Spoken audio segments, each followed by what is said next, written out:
Merci, Monsieur le Président. Merci de votre accueil, Monsieur Larbi-Kecha. Je voudrais d'abord m'excuser car je ne parle pas l'arabe et je ne peux pas faire ma propre traduction du français vers l'arabe et de l'arabe vers le français. Je ferai presque un complexe d'infériorité. Mais je voudrais surtout dire mon plaisir de me retrouver ici. Nous avons fait connaissance l'année dernière et j'avais gardé un très bon souvenir de ma visite. Je vois avec plaisir que les locaux se sont agrandis et que vos conditions de travail et d'activité, j'espère, seront améliorées. En vous écoutant, Monsieur Larbi-Kecha, j'avais la confirmation de la ressemblance de nos points de vue. En tout cas, les paroles que vous avez prononcées me convenaient tout à fait. Je me sentais parfaitement en harmonie avec vous.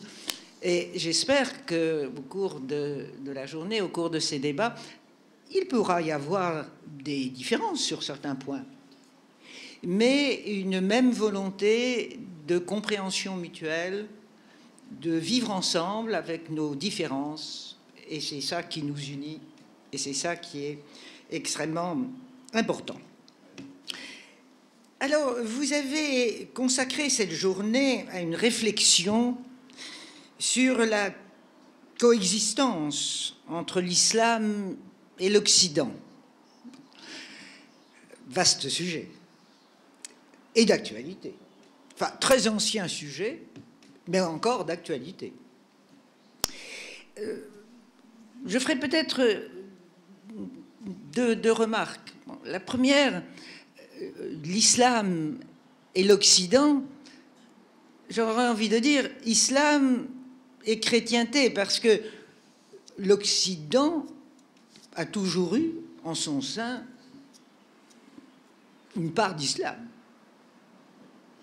Et les problèmes ont été, au départ en tout cas, fondamentalement des problèmes religieux entre la tradition islamique et la tradition chrétienne. Mais vous avez choisi islam et Occident, et on va entrer dans cette logique-là. Pour ma part, et je le précise dès l'abord, je ne vais pas tellement parler de l'Occident dans sa globalité, car on en aurait pour très longtemps. Et l'Occident, il est très composite. Bon, nos amis américains font partie de l'Occident.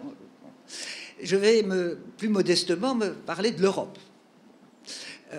Puis vous avez vu par mon CV, c'est quand même l'Europe que je connais un peu mieux, et l'Amérique me frappe surtout par ses différences avec l'Europe.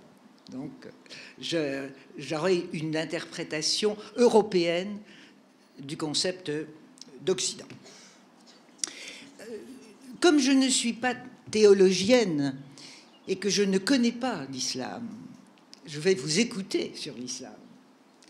Et je vais me borner à essayer de mettre le doigt, de résumer, ce qui est, à mes yeux, la culture européenne.